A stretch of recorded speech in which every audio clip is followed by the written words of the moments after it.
I am utilizing the Bit Integrations plugin to establish a connection between these two platforms. Let's go to Bit Integration Dashboard. Now click Create Integration.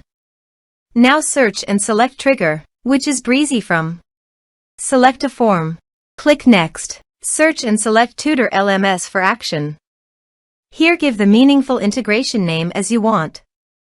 Now click Connect for authorization. Authorization is successfully done. Click Next. Select the respective action as you want. Select the respective course as you want.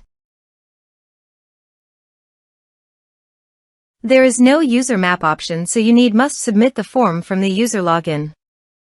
Here is the conditional logic. You can use it if you want. If the condition matches, then the data will be sent.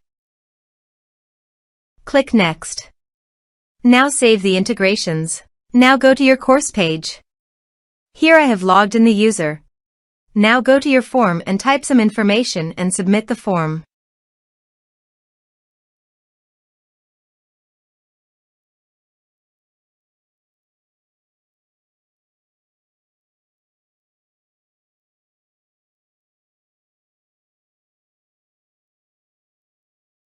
The form is successfully submitted. Go to the course page and check. The course is successfully enrolled. Thanks for watching.